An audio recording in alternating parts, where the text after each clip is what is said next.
Hello. So I am going to be sharing a journey that I am going on with my son, who is 8, and he's on the autism spectrum. So he has been out of school.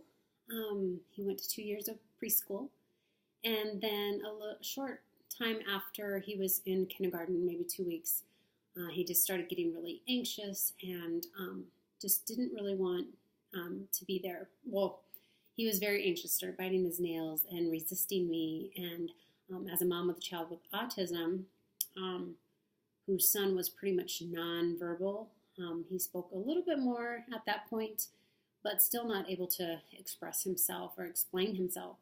And so when he started having this anxiety, I decided to just bring him home. I had my oldest daughter home with me already, homeschooling. For whatever reason, the public school system just wasn't the good option for her at the time. She wanted to come home for whatever reason. And as a mom, not knowing really what the reason was, I just felt obligated and blessed to be able to have her home, which then allowed me to be really open to having my son home. So everything happens for a reason, right? So he has been home since he was in kindergarten. And so he would be a third grader, going into third grade now. Over this time, my thoughts were, if I can help him learn how to cope with certain things and learn maybe how to eliminate certain things from his diet and just help him love life and be happy, be secure, and be safe, then that was all that mattered to me.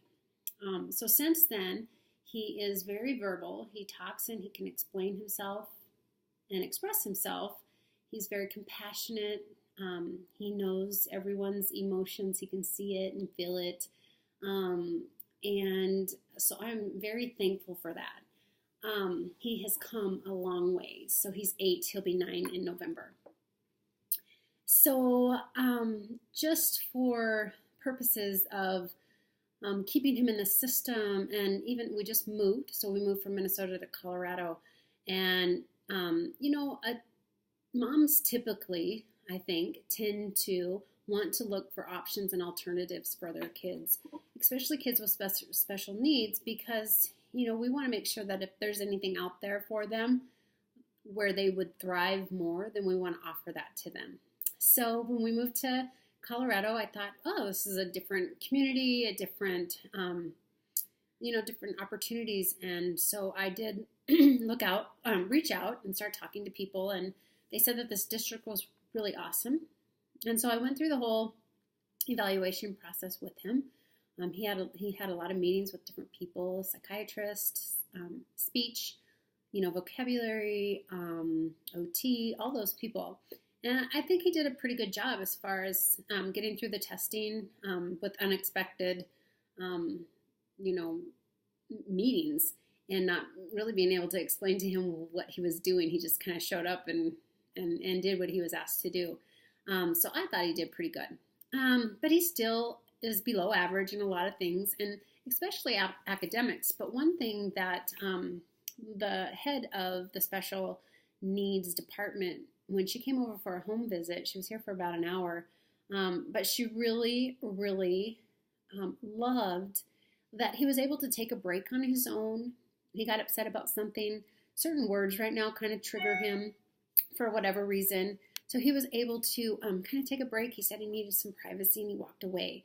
And she thought that was awesome. So that is the type of coping skills that I'm talking about when what we've been working on over the last few years, and also just being able to point out certain circumstances that aren't right, certain actions, certain things that he does, and trying to still teach him to be a sweet little boy, even when things upset him, and to be able to talk instead of get so angry.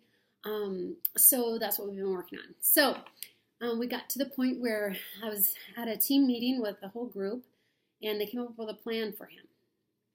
And, when I'm talking to them, they are being very accommodating for the most part. And it all sounds great.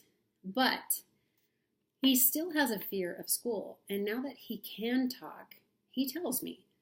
And as a mom, I had a friend say to me, we all have things that we have to do that we may not want to. And I'm like, not really. Because you know what? He's not in charge of his brain. He has things triggering off in his brain that he is not prepared to handle. This is not something he was born with.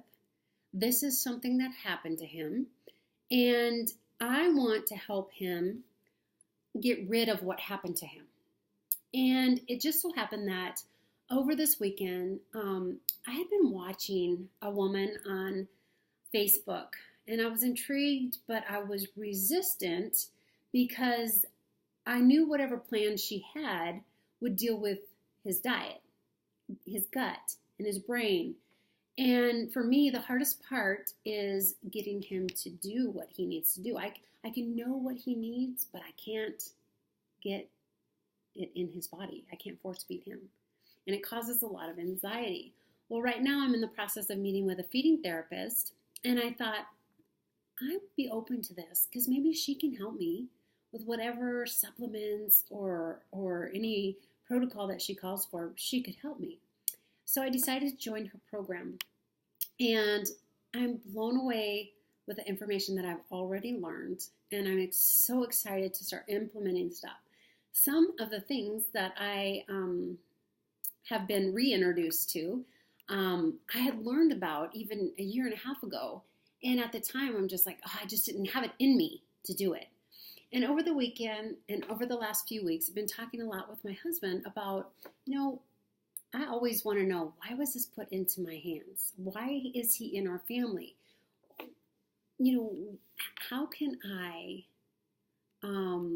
use this to bless someone else? Well, I've also had, friends question whether or not this is my purpose. Maybe Mitchell isn't the reason I was put on the planet. Maybe he's just part of the journey. And I just go back to the fact that he is my purpose. He is my purpose because if I can help him, I help our whole entire family. If he can get better, our whole family will get better. And so I have made a commitment, and I've talked to my husband, that I want to pour into every opportunity I have to help do everything I can to help recover my son from this terrible thing called autism. And so I am going to work really hard to follow this program. And they asked that we journal daily. And so I thought it would be awesome to be able to just kind of video what's going on and what we'll be doing and how's it going and the struggle and the joy and everything that I'm going to be trying to do. And so this is day one of me just introducing the fact that I'm going on this journey. And it is the simplest things as just starting to get some supplements that have been suggested and use some protocol that has been suggested. So it's getting those things down so I can start muscle testing him to see if the supplements and the things that I'm feeding him, his body is going to accept. So that's the first thing that I'm going to start working on. And then, getting him to the table, getting certain foods inside of him to start healing his gut, because our gut controls our brain. And his situation is a whole body situation. There's not one thing that happened to Mitchell that is affecting one part of his body. It's his whole body. And so if I can heal his gut in an unscary environment in a safe place, and his gut can start feeling better, then the anxiety and all that other stuff will go away. And he'll be able to cope even more and retain everything he learns. What is the purpose of sending a child with full-blown anxiety about school? What is the purpose of sending them there? So that they're forced to do what they are required to do throughout the day, and try to get them to learn, certain things that they're supposed to learn at this age, when if they're filled with anxiety, they can't retain that. They're thinking, I want out of here. Why is my mom doing this to me? And so I'm going to go with my heart. If I can't get him to school, there's a reason. And I'm willing to then invest that time in healing my son. And also, if he's at school, I can't work with him. I can't work on his feeding schedule. I can't work on, everything. And for me, the simple thing of him going to the bathroom and me being able to throw a party over that and to be able to get excited and show him how important that is. I want to be the one to do that. I am the one that wants to cheer him on. And I don't think anyone can do that better than someone's mom. So I hope that you'll follow me on this journey. If you have any suggestions or want to join anything that I'm doing, I would love to have you join me. My journey is to help my son heal his gut and free him from the signs of autism. And if I could help anyone in their journey, that would be a blessing to me. I am not here alone. I know there's a lot of moms out there that want answers and want ways to help their kids. No one wants to just live day in and day out with this terrible, terrible thing called autism. I love my child, and autism is who he is right now, but I'm going to do everything I can to help alleviate some of the stress and anxiety and gut issues that come along with it. So I'd ask you to join me. Have a great day.